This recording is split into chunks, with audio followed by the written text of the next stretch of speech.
Northeast Charlotte. And tonight, the two people who were in that car are in jail.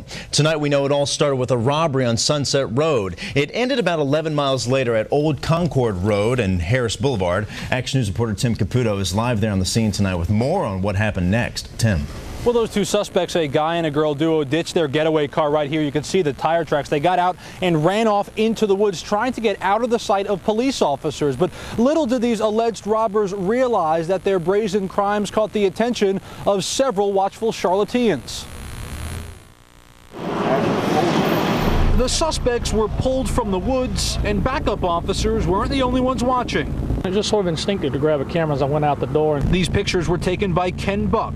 Buck lives close to where the chase ended. When he heard the police helicopter, Buck ran outside. Ironically enough, we came home from work and said, we're just going to relax, and within a couple of minutes of getting home, this breaks loose. When Chopper 9 Sky Zoom arrived, thick black smoke was pouring from the suspect's getaway car. This all started at a beauty shop on Sunset. In broad daylight, in a strip mall crawling with people, the suspects made their move. I guess the police was on their way by then, but she was pretty historical. The victim told me off camera the armed man pretended to purchase a hat before pulling a gun on her. She says he pulled her to the back of the store and told her to keep quiet. At the barbershop next door, these guys were looking out for their quiet neighbors.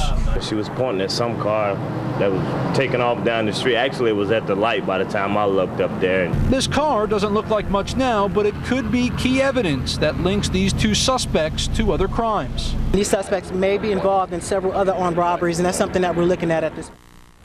Two people have been charged, Ebony Oates and Terrell Thomas. They are right now being interviewed and questioned by robbery detectives for this crime and potentially several other crimes in the Charlotte area. Good news to report, though, that woman who was held up at gunpoint while very shaken up was not injured. For now, reporting live in North Charlotte, Tim Caputo, Action News at 10. Thank you, Tim. Police charged a woman in Rock Hill with neglecting